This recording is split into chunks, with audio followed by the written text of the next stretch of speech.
የቤተልሔም ጥሪ ኢየሱስ ክርስቶስ በኢትዮጵያ ምዕራፍ 4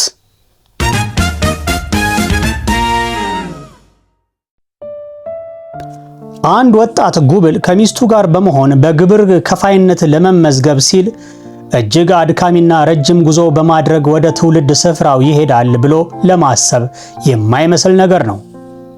ዛሬ ግብር ለመክፈል የሚፈልግ እምብዛም ነው።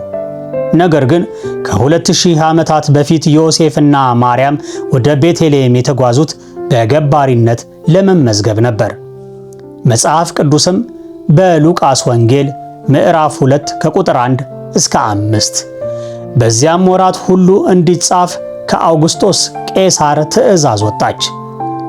ቀርኔዎስ በሶርያ አገር ገዥ በነበረ ጊዜ ይህ የመጀመሪያ ጽሕፈት ሆነ። እያንዳንዱ ይጻፍ ዘንድ ወደ ከተማው ሄደ።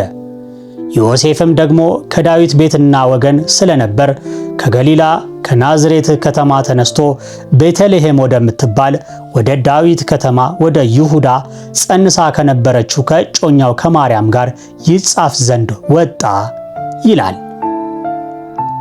እነዚህ ወጣት ጥንዶች ግዴታቸውን ለመወጣት ወደ ቤተልሔም ሲጓዙ ከማርያም እርግዝና የተነሳ መከራና ችግር እንደሚገጥማቸው ያውቁ ነበር። ጥንዶቹ ከዚህ አስደናቂ ጉዞ ምን እንደሚከሰት ባያውቁም የግድ መሄድ እንዳለባቸው ነበር የሚያውቁት። የቱንም ያህል መከራና ዘለፋ ቢገጥማቸውም የቄሳርን ትእዛዝ ለመፈጸም እንዲሁም የዓለም መድኃኒትን ልደት አስመልክቶ የተነገሩት ትንቢቶች እውን ለማድረግ ወደ ቤተልሔም ከሚያደርጉት ጉዞ አልተናጠቡም። የነ ዮሴፍ ጉዞ ወደ ቤተልሔም የሚደረግ ብቻ ሳይሆን የሕይወት ዘመናቸው ትግል መጀመሪያ ነበር። በጉዟቸው ወቅትም ለምን በእኛ ላይ ሆነ የሚለው ጥያቄ አእምሮአቸውን ሳይወጥረው አይቀርም። ነገር ግን ታላቁ ጉዟቸው ገና ከፊታቸው ነበር። በዛሬው ዘመን ከናዝሬት ቤተልሔም ለመድረስ ያለውን የ100 ማይል ርቀት በመኪና ለመፍጀት ጥቂት ሰዓታት ብቻ ናቸው የሚያስፈልጉት። አሁን ግን እየተነጋገርን ያለነው ከ2000 ዓመታት በፊት ስለነበረ ሁነት ነው። ጭው ያለ በረሃ፣ ድንጋያማ ተራሮች፣ በቀን የፀሐይ ግለት፣ በማታ ደግሞ አጥንት ዘልቆ የሚገባ ቅዝቃዜ እየተፈራረቀባቸው የተጓዙት ዮሴፍና ነፍሰ ጡር እጮኛው ምናልባት ጉዞውን ለማጠናቀቅ 10 ቀናት ሳይፈጅባቸው አልቀርም። ብዙ ጥናቶች ጥንዶቹ በዮርዳኖስ ወንዝ ሸለቆ አሳብረው መሄዳቸውን ይጠቁማሉ።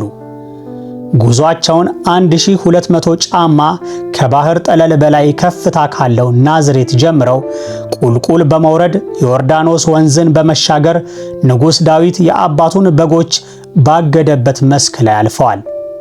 ይህ አካባቢ በበርካታ ሸለቆዎች የተከበበ ከመሆኑ የተነሳ ዳዊት መዝሙሮቹን እዚህ እንደጻፈ በርካቶች ያምናሉ።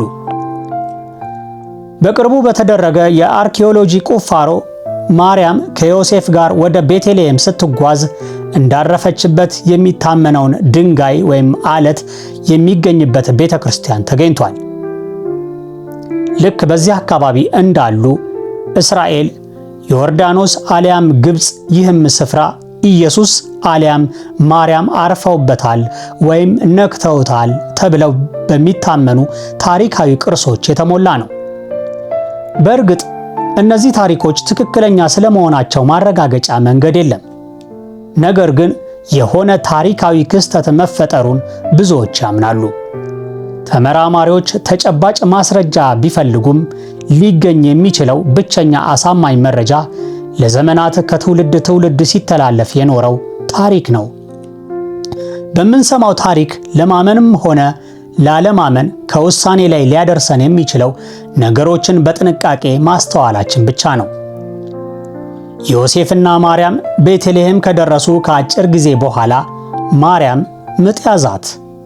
ከምጧም በሰላም ተገላግላ የነገሥታት ንጉሥ የሆነውን ልጇን በግርግም ወለደችው። እዚህ ጋር ግን ማርያም በግርግም ወለደች ሲባል ምን ማለት እንደሆነ በጥንቃቄ ማየት ይኖርብናል። በግሪክ ቋንቋ ካታሉማ የሚለው ቃል እንግዳ ማረፊያ የሚለውን የሚወክል ሲሆን በጥንት ዘመን ይህ የእንግዳ ማረፊያ ምን አይነት መልክ ሊኖረው እንደሚችል መገንዘቡ መልካም ነው። የማርያምና የዮሴፍ ጉዞ ዋና ምክንያቱ በአጠቃላይ በሮማ ኢምፓየር ወይም ግዛት በታወጀ የግብር አዋጅ የተነሳ በመሆኑ ጥንዶቹ ዘመዶቻቸው ዘንድ ማረፋቸው የማይቀር ነው። ነገር ግን ከማርያም እርግዝና የተነሳ ዝግ ብለው ስለነበር የተጓዙት ከሚያርፉባቸው ዘመዶቻቸው ዘንድ ከሌሎች ሰዎች አርፍደው ነው ሊደርሱ የሚችሉት። ስለዚህ ቀድሞ የእንግዳ ማረፊያዎቹ በመሙላታቸው እንስሳት ከሚያድሩበት በረት ለማረፍ መገደዳቸው አይቀርም። ከዚያም ማርያም ወዲያው በምጥ ተይዛ በተአምራዊ ሁኔታ የዓለም መድኃኒት ኢየሱስን ወለደች። በኢየሱስ የልደት ዘመን ኢየሩሳሌም በጭንቅ ተወጠረች።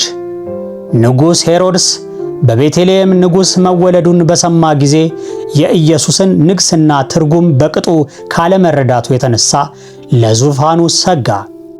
ስለ ንጉሡ መረጃ ያጠናክሩለት ዘንድም ሰብአ ሰገልን ጠርቶ ስለ ትንቢቱ ከተረዳና ሄደው ሰግደውለት እርሱም ይሰግድለት ዘንድ ቦታውን እንዲነግሩት ሰደዳቸው። ሆኖም ሄሮድስ ስለ አዲሱ ንጉሥ በመጽሐፍ ትንቢት የተነገረውን ማገናዘብ ባለመቻሉና ሰብአ ሰገልም ወደ እርሱ እንደማይመለሱ ካወቀ በኋላ 2 ዓመትና ከዚያ በታች ያሉ ሕፃናትን በሙሉ እንዲገደሉ አዘዘ። በወቅቱ ስለነበረው ሁኔታ በማቴዎስ ወንጌል ምዕራፍ 2 ቁጥር 12 ወደ ሄሮድስም እንዳይመለሱ በሕልም ተረድተው በሌላ መንገድ ወደ አገራቸው ሄዱ ይላል።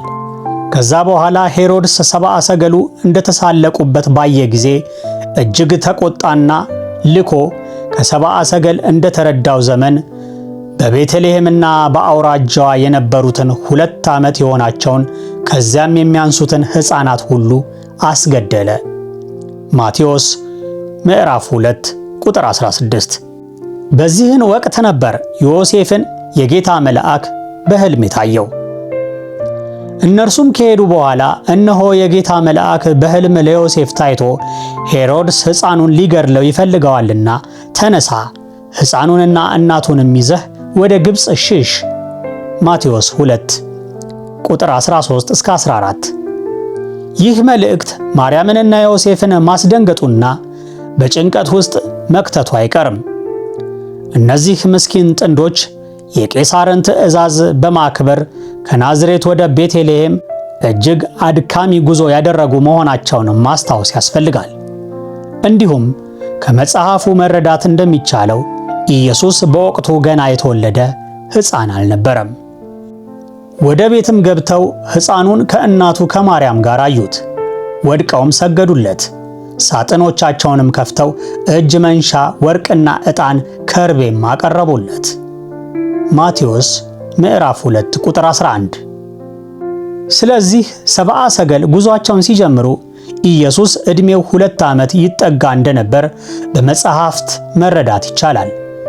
በማቴዎስ ምዕራፍ 2 ቁጥር 14 ላይ እንዳየነው ዮሴፍ በጌታ መልአክ ማርያምንና ሕፃኑን ይዞ ወደማይታወቁበት አካባቢ እንዲጠፉ ይታዘዛል። ይህ የአስገራሚውና ያልተነገረው የኢየሱስ ክርስቶስ ጉዞ መጀመሪያ ነበር። በመጽሐፍ ላይ ዮሴፍ ከገነት ተልኮ ከመጣ መልአክ ጋር ፊት ለፊት በድጋሚ እንደተገኘ ተጠቅሷል። ማቴዎስ ምዕራፍ 21 ከቁጥር 3 እስከ 14 ላይም ይኸው ሰፍሯል። በታዘዙት መሰረት ጨቅላ ሕፃናትን ለመጨፍጨፍ የተሰማሩት የሄሮድስ ወታደሮች ዘመቻቸውን ሲጀምሩ ኢየሱስና ቤተሰቦቹ ጣዖት ወደሚመለክበት ምድር መሸሽ ግድ ብሏቸዋል። መቼም ዮሴፍና ማርያም በእንዲህ ያለ ሁኔታ ውስጥ ወደሚገኝ ግብፅ የተባለ አገር ሕፃኑን ይዘው ሲመጡ ምን ያህል እንደሚደነግጡ መገመት አይከብድም።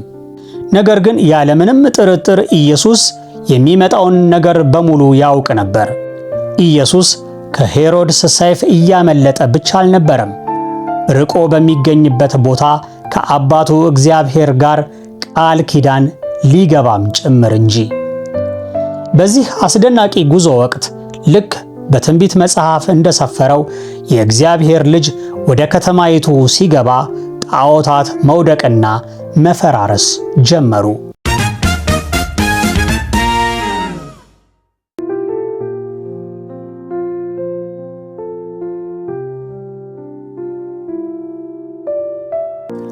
ኢየሱስ ክርስቶስ በኢትዮጵያ ጂም ራንኪን የጻፈውና ይኩኖ አምላክ ታምሩ የተረጎመውን ነበር ያስደመጥናችሁ።